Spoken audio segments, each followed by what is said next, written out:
Locus in complex plane last class में पढ़ रहे थे, जिसमें हम लोग लोकस सर्कल के बारे में बात कर रहे थे, जिसमें हमने 4 पॉइंट्स पढ़े थे। ये था ना, नोट कर लिया था, एक नोट लिखा था, 4 फॉर्मेट पढ़े थे, 5th फॉर्मेट लिखी।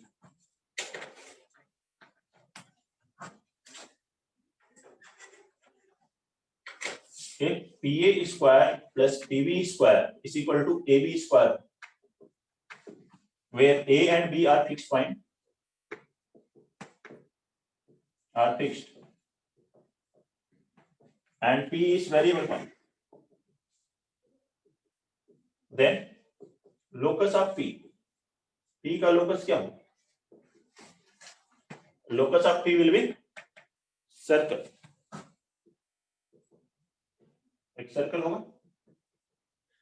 देखिए, 2 फिक्स पॉइंट हो, एक पॉइंट P इस तरह से मूव करे कि इन दोनों पॉइंट से डिस्टेंसेस के स्क्वायर्स का सम, फिक्स पॉइंट की डिस्टेंस जो है उनके बीच के स्क्वायर के बराबर हो, तो ये पॉइंट P जो होगा, इसका लोकस एक सर्कल होगा जिसके A और B क्या होंगे?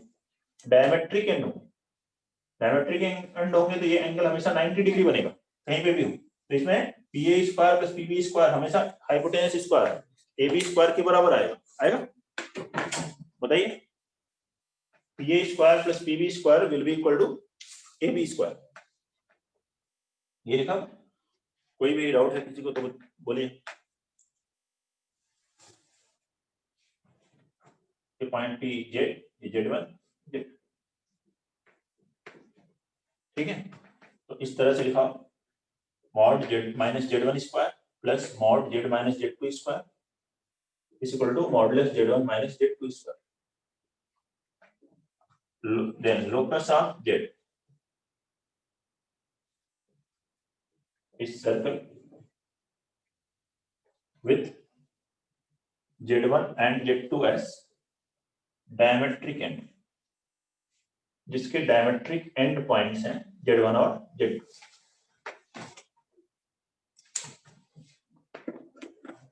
नोट कर लीजिए, फिर नेक्स्ट लिखें 6 इसी में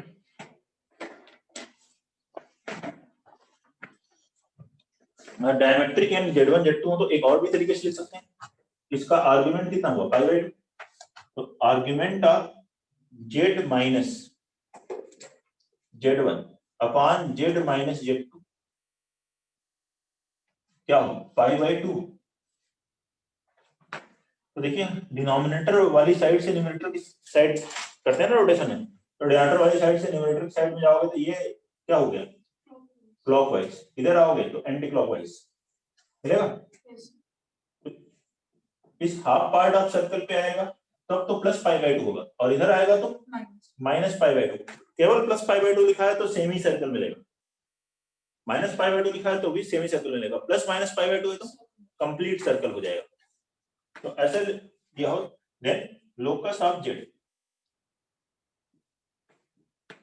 is a circle with diametric ends Z1 and Z2.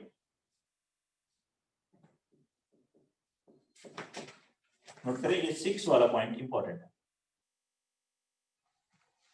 Argument of Z minus Z1 upon Z minus Z2 plus minus पाई/2 हो, तो लोकस Z का जो होता है एक सर्कल होता है जिसके Z1 Z2 डायमेट्रिक एंड होते हैं।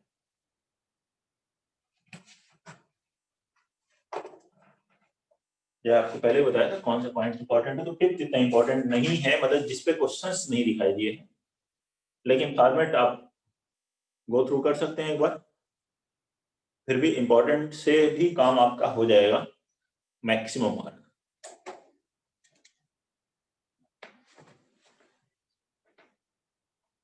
बाकी आपको याद नहीं है, समझ रहे हैं कि कैसे हो रहा है, तो जहां पे जरूरत पड़ेगी उसको अप्लाई कर सकते हैं।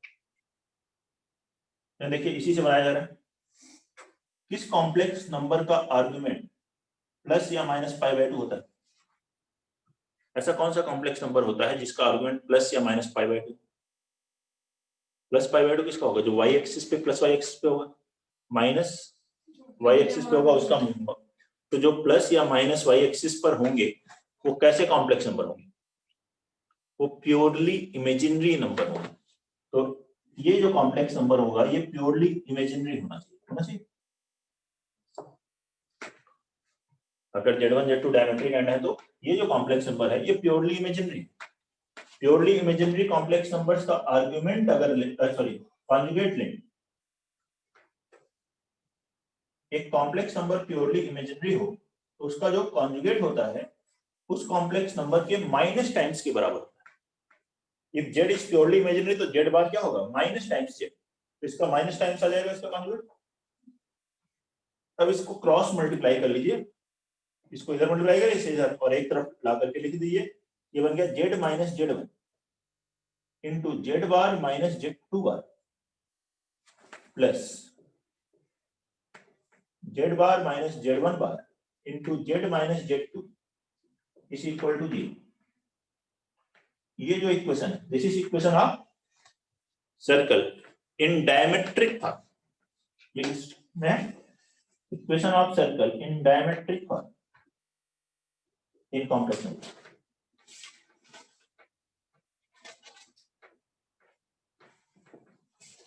Equation of circle in diametric form in complex number.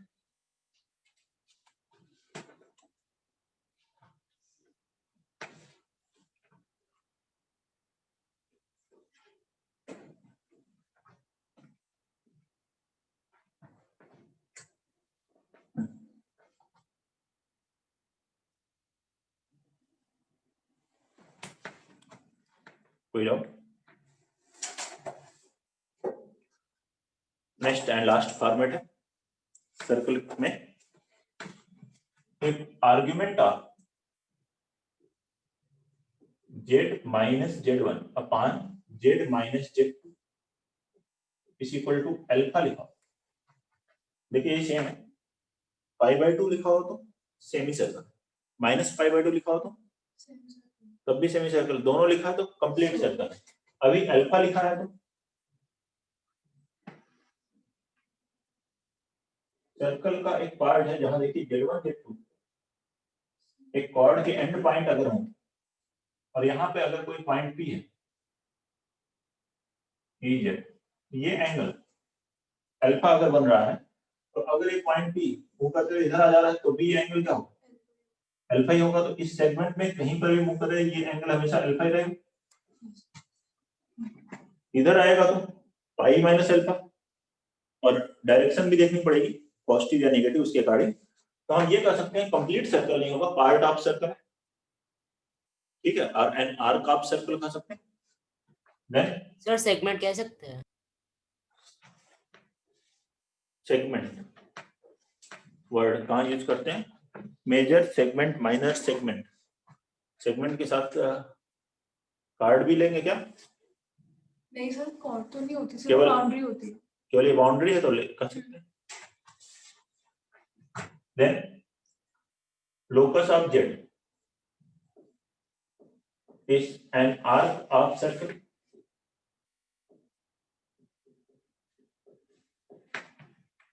Alpha की वैल्यू पाई बाई 2 से अगर लेस आती तो हमें मेजर आर्क मिलती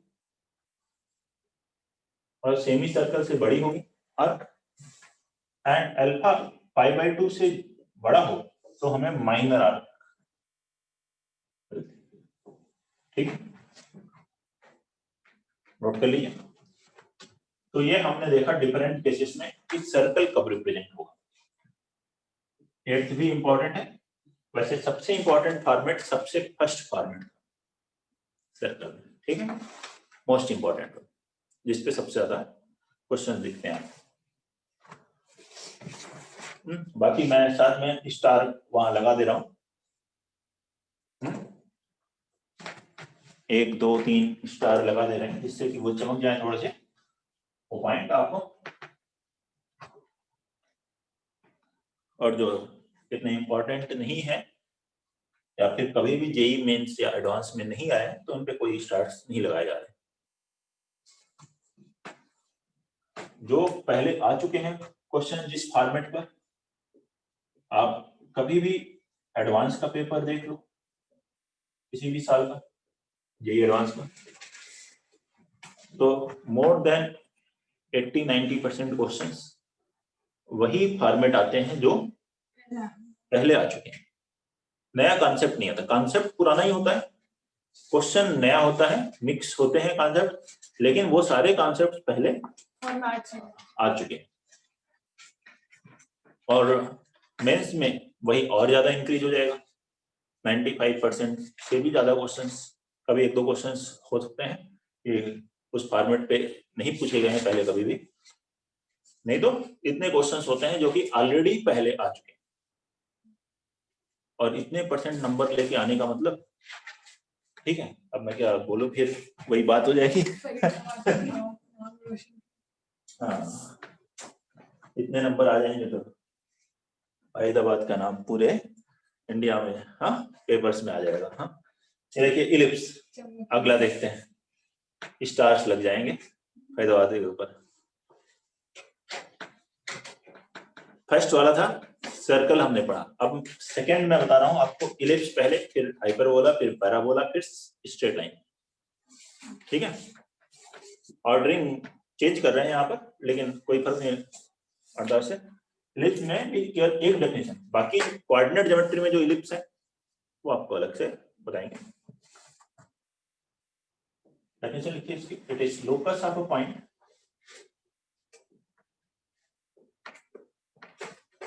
moving such that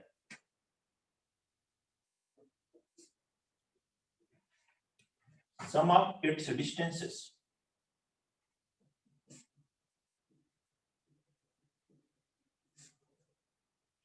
from two fixed points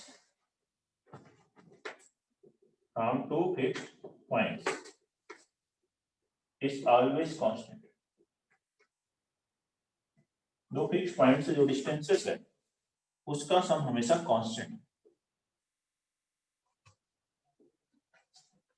एक पॉइंट मूविंग पॉइंट है जिससे कि उसकी दो फिक्स पॉइंट से डिस्टेंसेस का सम हमेशा कांस्टेंट है and greater than distance between fix points. Distance between fixed points, और ये जो फिक्स पॉइंट्स है उनके बीच की डिस्टेंस से अगर ज्यादा है तो लोकस क्या होता है, इलिप्स होता है। मान लीजिए यहाँ दो फिक्स पॉइंट है, ए Z1 ये फिक्स है, इधर से B Z2 ये भी फिक्स है, और एक पॉइंट P मूविंग पॉइंट है इस प्लेन में। इस तरह से PA प्लस PB ये जो लेंथ है ये सम हमेशा कांस्टेंट रहता है, PA प्लस PB। ठीक है, मान लो ये डिस्टेंस बीच की डिस्टेंस 5 है, PA प्लस PB हमेशा 100 रहेगा, इससे हमेशा ज्यादा होना चाहिए, तो हमेशा 100 हो, हमेशा एक कांस्टेंट वैल्यू। तो ये एक मान लीजिए के कांस्टेंट, वो के की कोई भी वैल्यू हो सकती है, लेकिन साथ में एंड के क्या होना चाहिए, ए बी से बड़ा। ये जो कांस्टेंट वैल्यू है इस ए बी से ज्यादा लिखा है। Locus of point moving such that sum of its distances from two fixed point is always constant and greater than distance between fixed point. Fixed point के बीच की डिस्टेंस से ज्यादा हो, then locus of P, then locus of P is an ellipse. तो इस P का locus क्या होगा, इलिप्स होगा।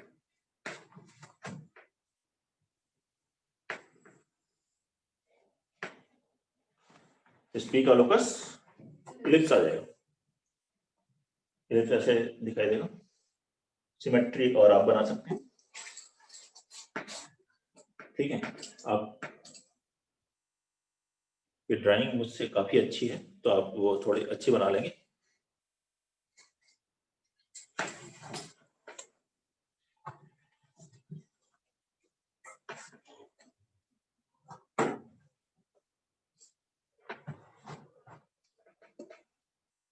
Locus of P is an ellipse, P का लोकस इलिप्स होगा उस केस में। ध्यान से देखिए, ये ट्रायंगल बन रहा है, ट्रायंगल में सम ऑफ टू साइड्स हमेशा थर्ड साइड से बड़ी होती है, नहीं तो अदरवाइज ये पॉइंट बाहर हो ही नहीं पाएगा।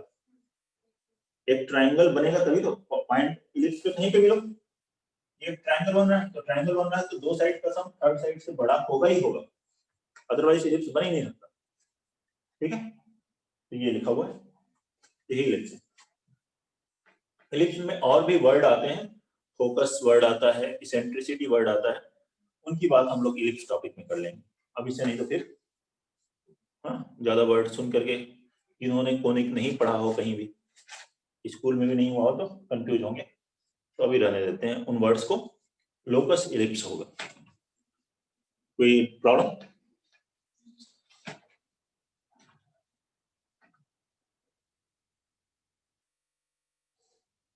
इसमें नोट पे ये पॉइंट लिखें,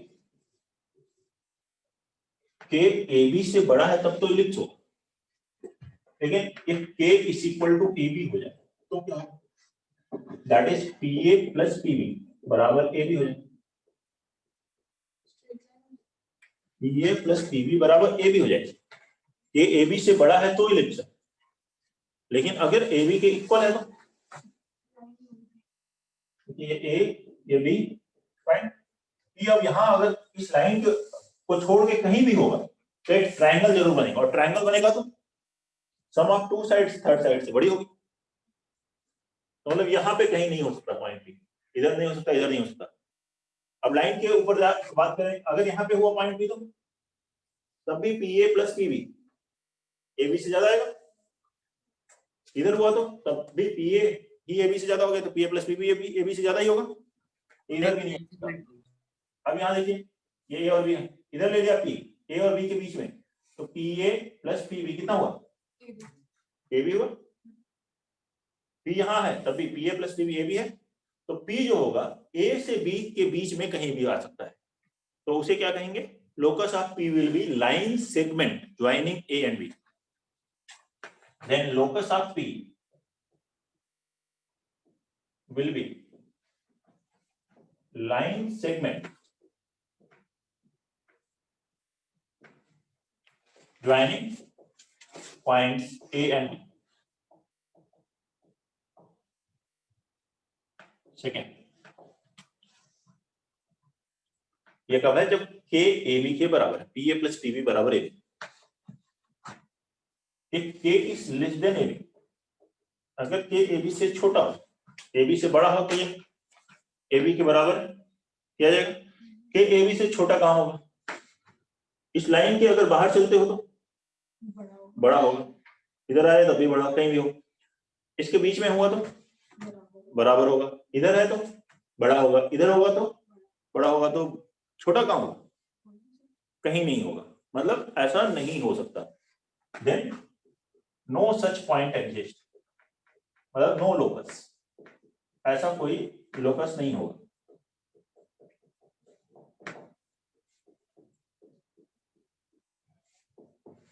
ऐसी कंडीशन फुलफिल नहीं हो सकती।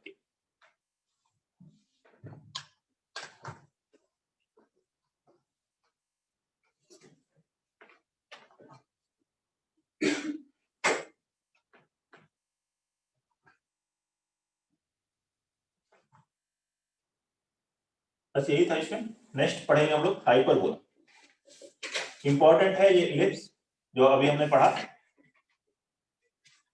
केवल यही एक फॉर्मेट है, और इसके लेकिन तीनों केसेस इंपॉर्टेंट है, कॉम्प्लेक्स नंबर टॉपिक में, कोनिक में भी रहेगा ये केस, देखेंगे वहां पे। हाइपरबोला,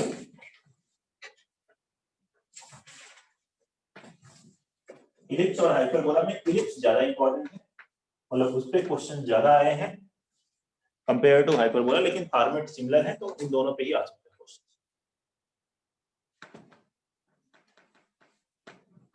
कॉम्प्लेक्स नंबर में मैं बता रहा हूं ये ज्यादा इंपॉर्टेंट है, वैसे कोनिक में तो हाइपरबोला पे भी क्वेश्चंस आते हैं। हाइपरबोला देखें, लोकस ऑफ पॉइंट, डेफिनेशन लिखेंगे, it is locus of a point moving such that It is locus of a point moving such that difference of its distances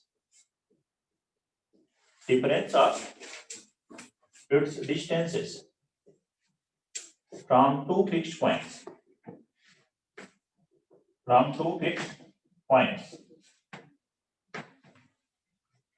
is always constant.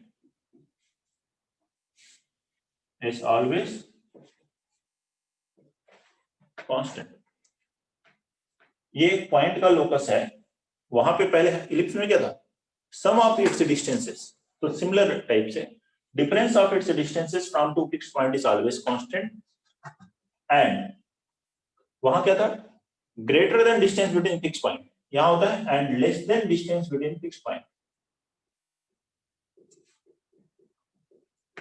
Less than distance between fixed points.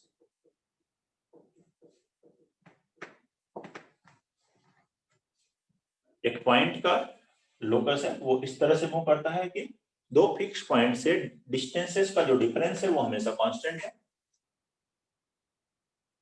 और fix point के बीच की जो distance है उससे कम है। तो देखते हैं ऐसे ए बी, ये दो फिक्स पॉइंट है, वेरी सिमिलर अप्रोच है। ये एक पॉइंट पी है, मूविंग पॉइंट है, इससे डिस्टेंसेस का डिफरेंस एक पीए माइनस पीबी, ठीक है, वही मॉड पीबी माइनस पीए भी ले सकते हैं, ये बराबर हो कांस्टेंट, एंड दिस कांस्टेंट क्या हो, less than AB, then locus of P is a hyperbola.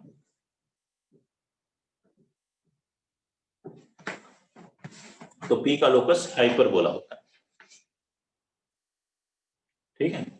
P एक पॉइंट मूविंग है, इन दोनों से डिस्टेंसेस का डिफरेंस, अब देखिए जैसे मैं यहां ट्रायंगल बनाऊंगा तो ट्रायंगल में sum of two sides third side से बड़ी होती है, वो इलिप्स में हमने देखा। यहां डिफरेंस की बात करें, difference of two side third side से छोटी होती है, difference of two sides third side से हमेशा छोटी होती है, तो वही लिखा गया, difference of two sides will be less than third side. तो लेस देन होगा तभी ये पॉइंट इधर हो सकता है, नहीं तो आउटसाइड इस लाइन के नहीं हो सकता। जैसे ही आउटसाइड होगा तो एक ट्रायंगल बनेगा, और ट्रायंगल बनेगा तो डिफरेंस दो साइड्स का हमेशा थर्ड साइड से छोटा हो। हाइपरबोला ऐसे दिखने में मिलता है, टू ब्रांचेस होती हैं, ठीक है। अगर डायग्राम देखें तो इस तरह से दोनों ब्रांचेस इससे आती हैं मॉड लगाने से। अगर यहाँ मॉड नहीं लगाएंगे तो एक ब्रांच आएगी।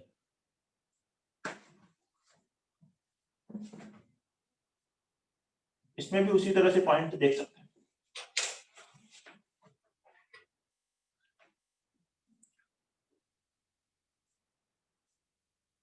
बाकी बहुत ज्यादा क्वेश्चंस नहीं आएंगे हाइपरबोला पे, तो शायद ही कोई क्वेश्चन मिले आपको, एक दो क्वेश्चंस मिल जाए तो सेम फॉर्मेट पर बेस्ड इलिप्स पे मिल सकते हैं, इलिप्स वाले फॉर्मेट में, और वो भी फॉर्मूला बेस्ड ही आपको दिखाई देगा क्वेश्चन। फॉर्मूला अगर आपने ठीक से समझ रहे हैं तो उसी पर बेस्ड क्वेश्चन दिख रहा हो।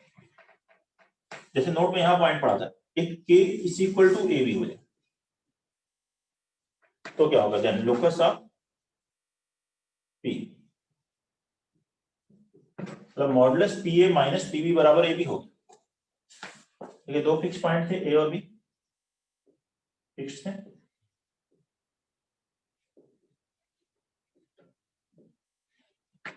यहां पर अगर पॉइंट p है तो pa माइनस pb हमेशा ab से छोटा होगा। ट्रायंगल बनेगा तो difference of two sides third side से छोटा ही होगा, लेकिन यहाँ इक्वल है तो यहाँ पे पॉइंट इस लाइन के बाहर नहीं हो सकता, जैसे पहले हमने देखा।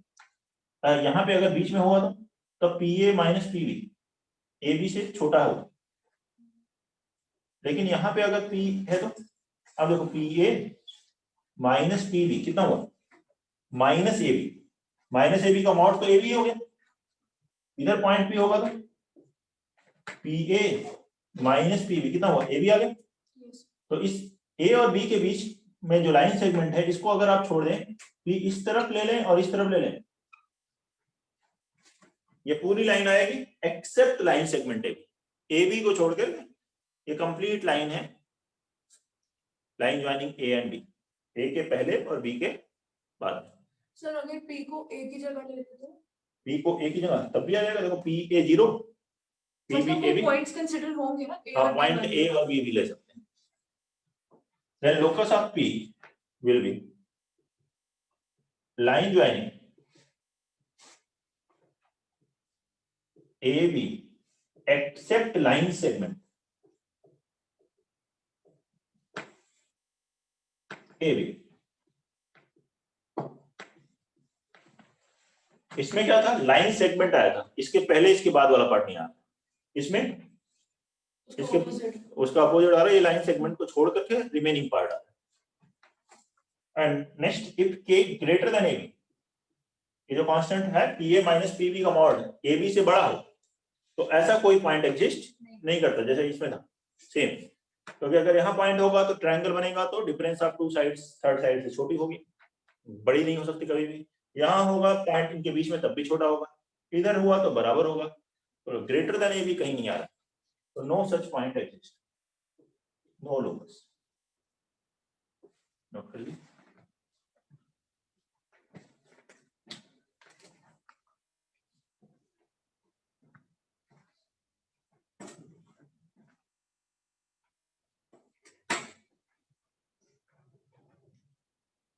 ठीक है, तो इलिप्स हाइपरबोला तो ये स्टैंडर्ड फॉर्मेट में है, उसके अकॉर्डिंग पैराबोला जो अगर बनता है कॉम्प्लेक्स नंबर में तो कोई उसका स्टैंडर्ड फॉर्मेट नहीं है, उसमें उसको देखने के लिए आपको z बराबर x प्लस आयोटा वाई रखते हो तो उससे कार्टेशियन फॉर्म में चेंज हो जाता है, बस उसी से हम लोग पैराबोला बनाते हैं। फिर भी क्योंकि बाकी सारे कर्व पढ़े हैं तो इसको भी मैं यहाँ लिखवा देता हूँ पैराबोला। कोनिक में आप देखेंगे पैराबोला की equation standard equation y square equal to 4ax होती है। अगर आप z बराबर x प्लस आयोटा वाई रखते हैं तो z बार कितना होगा x minus iota Y,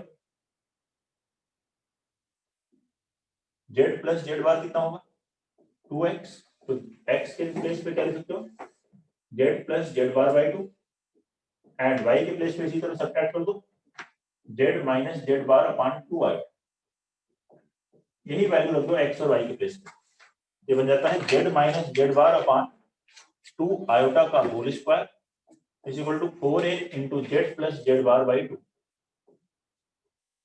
iota का स्क्वायर 4i स्क्वायर माइनस 1, एक 2 कैंसिल होगा, क्रॉस मल्टीप्लाई करेंगे तो बन जाएगा z minus z bar square is equal to minus 8a into z plus z बार।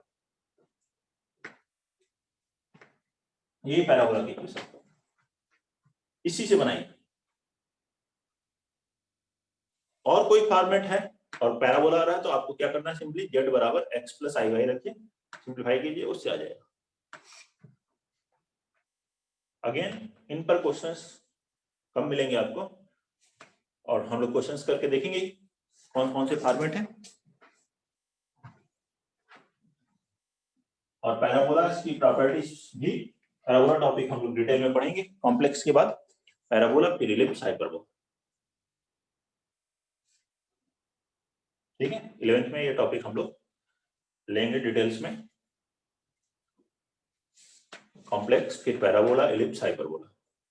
उसके बाद 12th स्टार्ट होगा फर्स्ट वीक ऑफ मार्च से मोस्ट प्रॉब्ली, तो उसमें फिर हम लोग कैलकुलस से स्टार्ट करेंगे, फंक्शन रिलेशन फंक्शन इस टॉपिक से।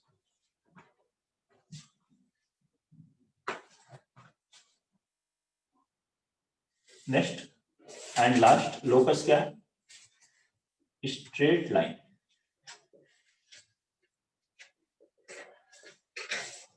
स्ट्रेट लाइन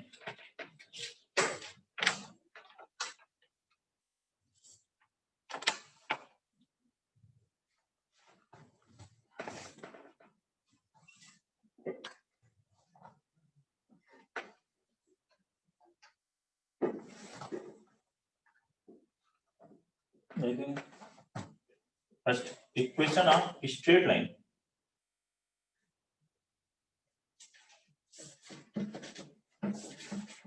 joining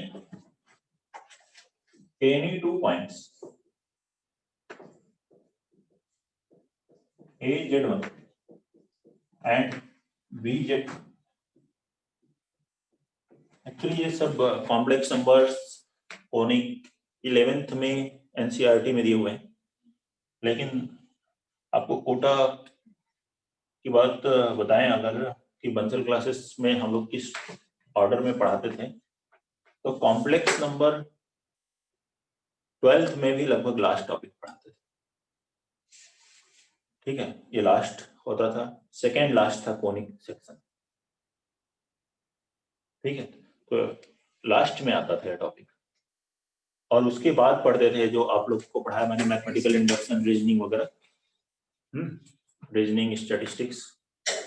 तो क्या है कि कई पॉइंट जो है वेक्टर से समझ में आ रहे हैं, वेक्टर सम किया था ना, कॉम्प्लेक्स नंबर्स का addition subtraction vector rule follow करता है, तो जो दूसरे पॉइंट्स यहाँ यूज हो रहे हैं वो हम लोग ज्यादा आसानी से समझ पाते थे, लेकिन फिर भी कोई उसमें इशू नहीं है, एक दो पॉइंट अगर वहां पे ठीक है आगे के आ रहे हैं, तो जब वो टॉपिक आएगा तो फिर से वहां पर मैं आपको रिलेट करा दूंगा कि हाँ देखो कॉम्प्लेक्स नंबर में या वहां पे ये पढ़ा, जैसे कि यहाँ पे पैराबोला आ रहा है तो इलिप्स आ रहा है, हाइपरबोला आ रहा है, तो वो फिर जब हम इलिप्स हाइपरबोला पढ़ेंगे तो वहां रिलेट कर लेंगे कि देखो ये equation of straight line joining any two points A Z one and B Z two will be. कोई भी इक्वेशन लिख रहे हैं हम लोग जेड के फॉर्मेट में लिख रहे हैं, जैसे यहाँ पे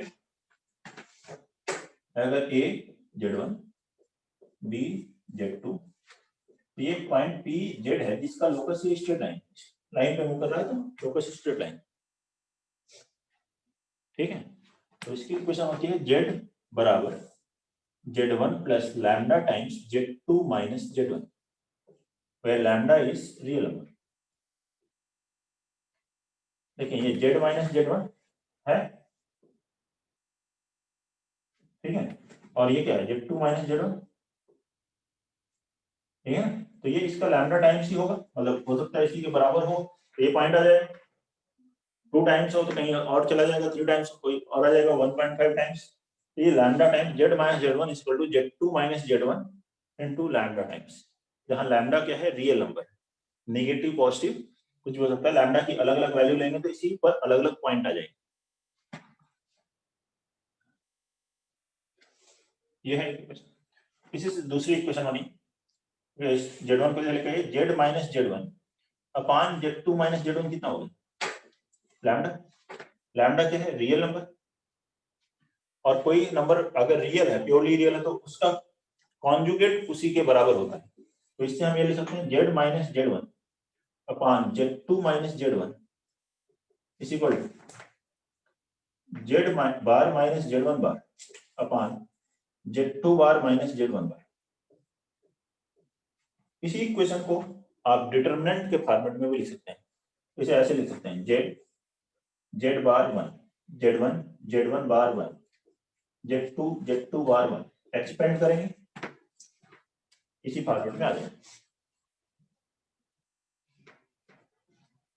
स्ट्रेट लाइन में डिटरमिनेंट फॉर्म याद है क्या होता था, X Y one X one Y one one X two Y two one,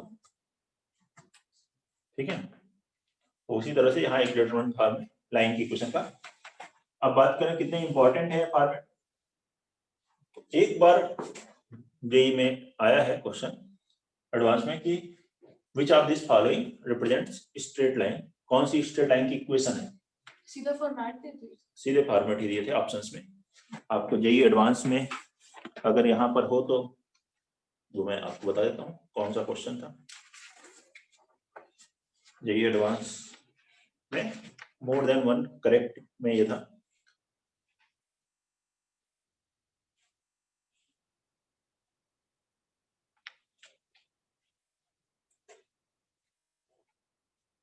ये लग रहा है 10th का ए पार्ट है सर, जेई 2010 में आया, और भी फॉर्मेट अभी हम पढ़ेंगे।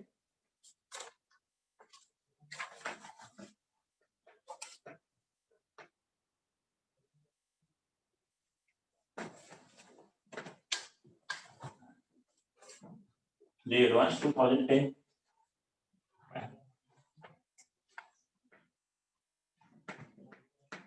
ठीक है, ये इक्वेशन थर्ड।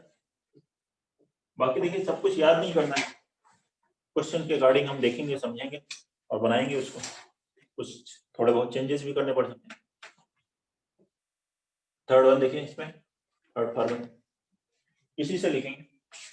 थर्ड वन, इसको क्रॉस मल्टीप्लाई कीजिए, क्या आएगा, Z2 bar minus Z1 bar into Z minus Z1 इसी पर इसे क्रॉस मल्टीप्लाई करें, Z2 minus Z1 into Z bar minus Z1।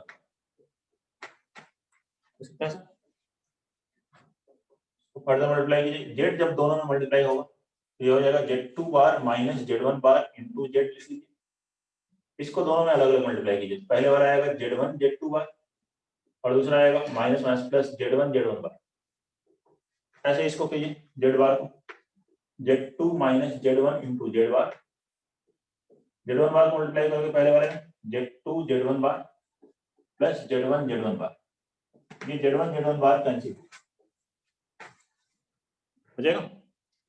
अब इस टर्म को ले आइए पूरा LHS में, ये बन जाएगा Z2 bar minus Z1 bar into Z minus Z2 minus Z1 into Z bar, ये आ गया plus Z2 Z1 bar minus Z1 Z2 bar is equal to,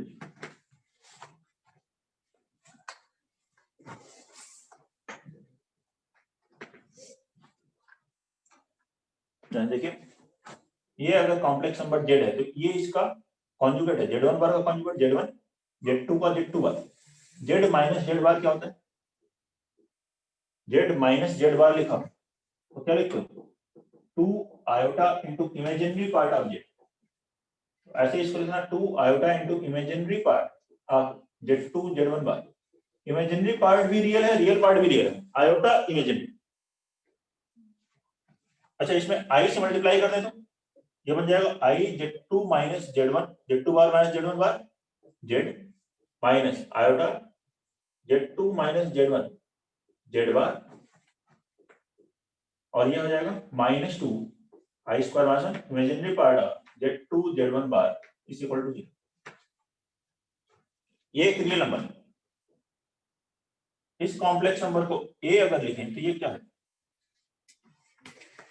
इसका कॉन्जुगेट है, I का conjugate minus I minus minus plus हो गया, Z2 का Z2 बार Z1 का Z1 बार, मतलब इसको हम ऐसे लिख सकते हैं A बार Z प्लस A Z बार प्लस B इज इक्वल टू 0। इसकी जगह मैंने B लिख दिया, B रियल नंबर है, A कॉम्प्लेक्स नंबर है। इस तरह से अगर इक्वेशन लिखी जाए स्ट्रेट लाइन की, that is known as general equation of straight line in complex number. देखो मैंने डायरेक्ट नहीं लिखा कि जनरल इक्वेशन, आपको रिलेट करके बताया ना कैसे आया है, तो इसलिए उसमें हम एक्सप्लेनेशन धीरे धीरे देख रहे हैं कि किस तरह से कॉम्प्लेक्स नंबर मल्टीप्लाई है। तो this is general equation of straight line.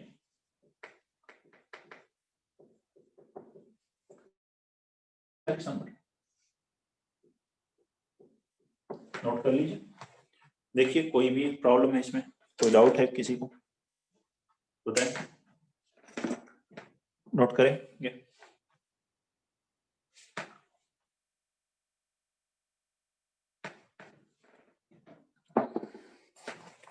Note करें, कोई भी प्रॉब्लम है तो बताइए।